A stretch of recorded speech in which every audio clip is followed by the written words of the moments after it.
Hi, Forden Hadude. Before delving into today's case, we'd like to give a shout out to today's sponsor, Babbel.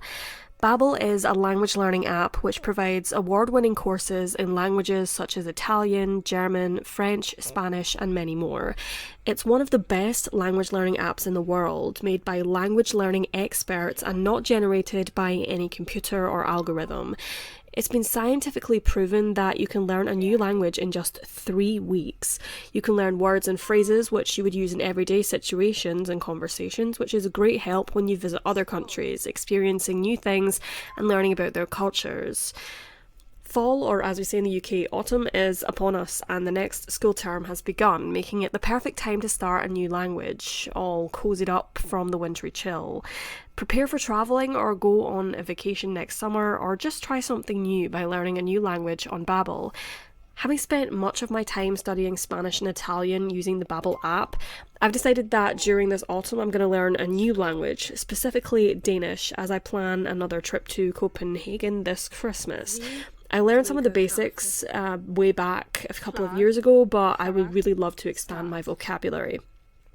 So I went to actually a market last year in Copenhagen and asked for some cooling, which is chicken. However, the person looked kind of oddly at me and explained that I had asked for killing. Now, this is just an accent thing, but it actually translates as kitten. So I was a tad embarrassed by this, but it made me realise how important that pronunciation is and that I need to work on it a little bit more. So I've already started learning more complex phrases by going on the Babbel app daily to achieve my goal of learning the language fluently, participating in various activities in reading, writing, listening and speaking, many of which are just 10 minutes. And there are various games, videos and even a podcast to help with learning, and also live classes with real teachers. Another added bonus is that the app is entirely advert free and offers a 20-day money-back guarantee, meaning you can rest assured knowing you can try out the app with no financial commitment. So, my autumn will be spent learning Danish, but what language would you guys like to learn? Comment down below. For viewers of Dark Curiosities, Babbel is offering 60% off a Babbel subscription this autumn, so click in the link in the description below to claim this offer. Thank you once again to Babbel for sponsoring this video.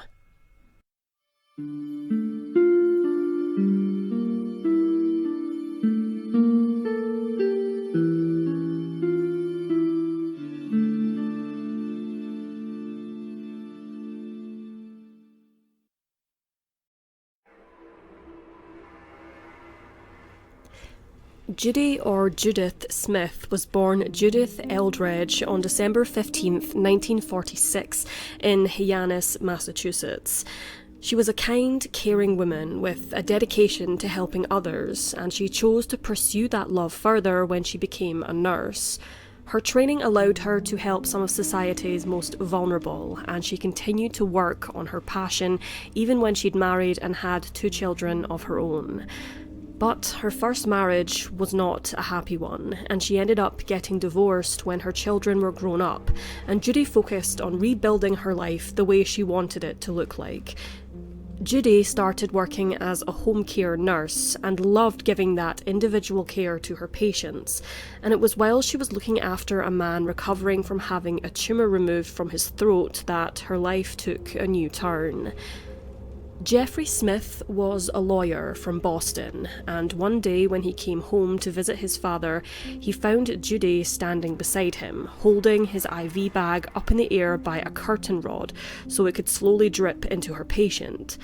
Jeffrey was immediately struck by the level of care and dedication Judy showed towards his father, and healthcare was something that Jeffrey also had been passionate about. He was a defence lawyer, but he also had a focus on pharmaceuticals and healthcare laws, and when he saw how much Judy enjoyed looking after others, he knew he'd found the one for him. The two began talking and found out that they had even more in common. They had both been married before, and they both had adult children from their previous marriages, and they were both around their 50s. From the outside, looking in, they looked like a match made in heaven, and Judy and Jeffrey decided to put this to the test when they got married in September 1996. Friends and family said that they seemed happy together, and everyone expected them to have a great time when Jeffrey had to go down for a pharmaceutical conference in Philadelphia in April of 1997, just 8 months after they'd married.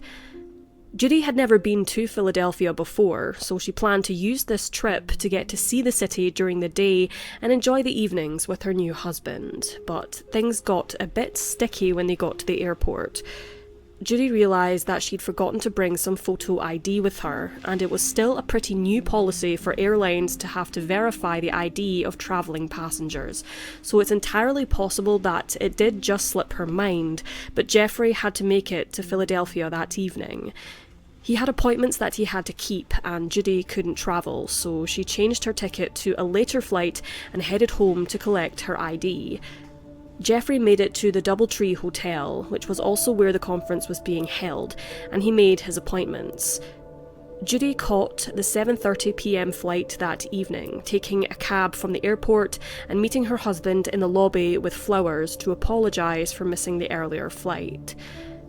The receptionist and a couple of people attending the conference remember seeing Judy in the lobby before she headed up to their room, and the couple enjoyed their evening together. Judy was still asleep when Jeffrey had to be up the next morning, so he decided to let her sleep in and headed down to have breakfast on his own, and when he came back to the room, she was in the shower. He told her that the breakfast at the hotel was fantastic and that she should really try it out, and Judy joked that he'd made it sound so good she might just head down as she was naked and still wet from the shower. Jeffrey laughed with her, confirmed that they were going to meet back in the room at 5:30 p.m, and said goodbye to his wife to head down to the conference. She'd already told him the night before that she wanted to see the sights, like the Liberty Bell and the Independence Hall, and Judy had also told him that she planned on using the tourist bus route to make sure she saw as much as possible that day. But they were both going to head down to the cocktail party that the conference was holding at 6 p.m. that evening, and they were both looking forward to it. When it was 5:30, Jeffrey headed up to the hotel room to get changed and meet up with Judy, but she wasn't there. He thought that it was possible that she'd misremembered their plans and was actually waiting for him down at the party, so he headed there next, but not a soul had seen her. He spent about the next 45 minutes going between the room and the party looking for Judy, but when she hadn't showed up by 6:15 p.m, he went down to the lobby and told the concierge that he was worried about his wife. The concierge started calling local hospitals to see if Judy had been admitted to any of them, and Jeffrey paid a cab to travel the bus route that Judy said she was going to follow. He called home, he called her children to ask them if they'd heard anything from her, and to ask them if they could stop by the house to check the answering machine, and he tried to keep his cool. Judy had done similar things in the past, but it was always for good reasons. It wasn't unusual for her to come across people in need and drop everything to help them and make sure that they got the proper healthcare that they needed, but she'd always reached out and gotten in touch whenever she'd done this so that her own family wouldn't worry. Trying to think of the best, Jeffrey continued to travel along the route and look for her, but when he still hadn't found her and no one else had heard from her by midnight, he went to the police. He tried to file a missing persons report, but the police told him he'd have to wait 24 hours before they would file one, and that if he really wanted to push it, the earliest they could make one was the next morning.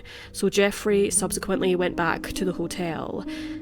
He didn't just sit on his hands though. The current mayor of Philadelphia, Ed Rendell, and a member of the Philadelphia House of Representatives, John Purcell, were also at the cocktail party the conference was holding, and Jeffrey, of course, was a lawyer. He let them have a piece of his mind and told them about how disappointed he was about the police department that he'd been to. He told them about how they wouldn't let him file a report and didn't seem to really care about his missing wife or seem that interested in finding her. And when he went in early the next morning to finally be able to file his report, he was immediately met by two very polite detectives.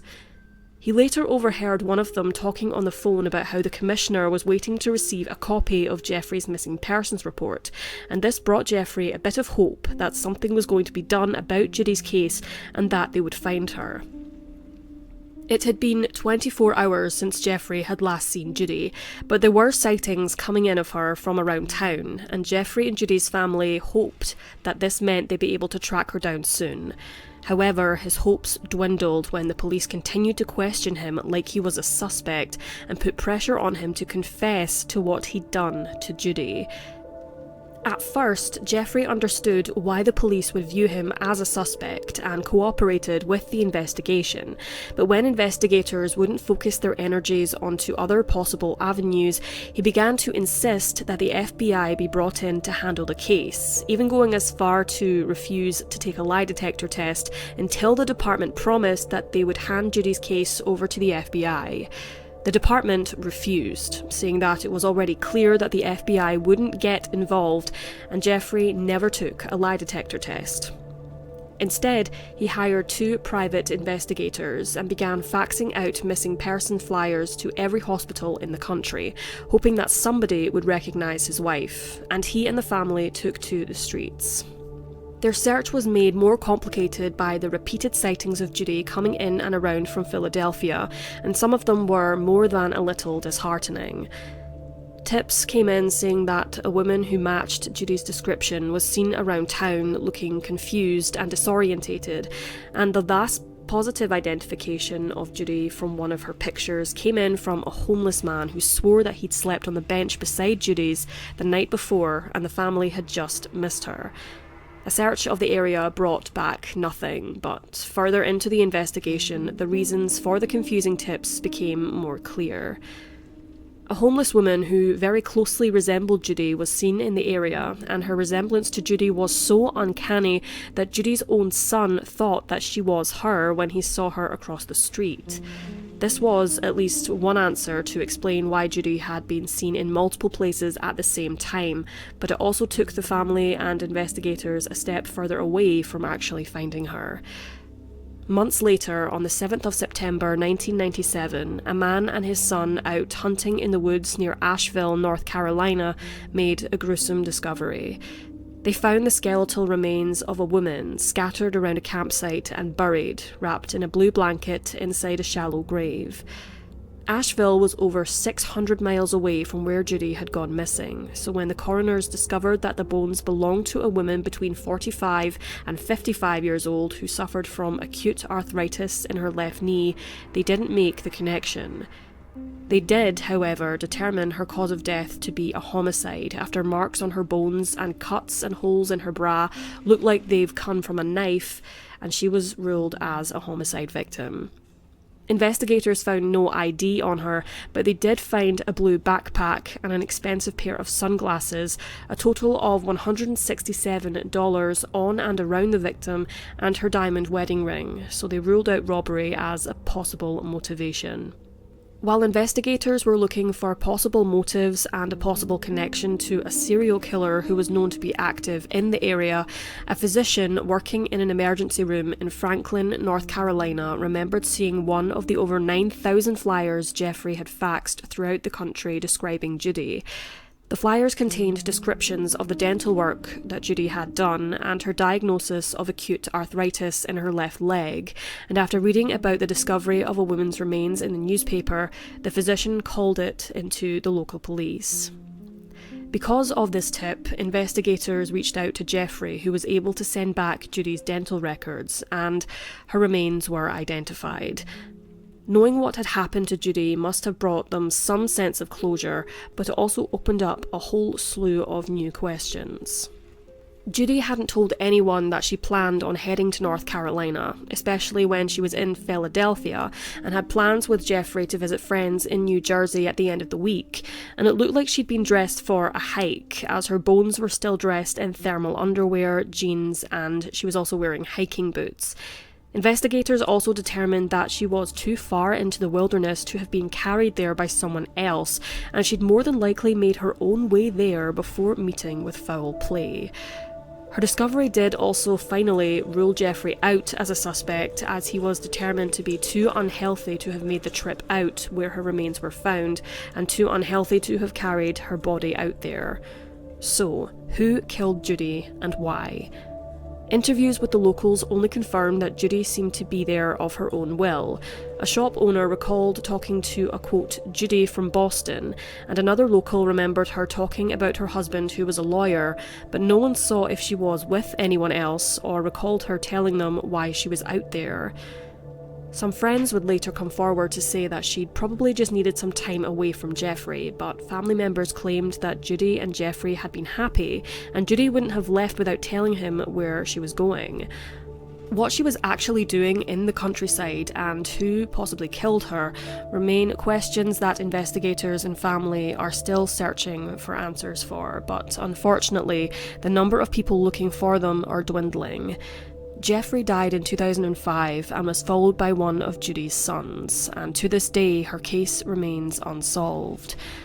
The only real clues that investigators have to work with are the backpack and the glasses, which they determined belonged to Judy's attacker and not to Judy, but they also said that much of this case hinges on finding out why Judy was found in North Carolina and her reasons for suddenly disappearing.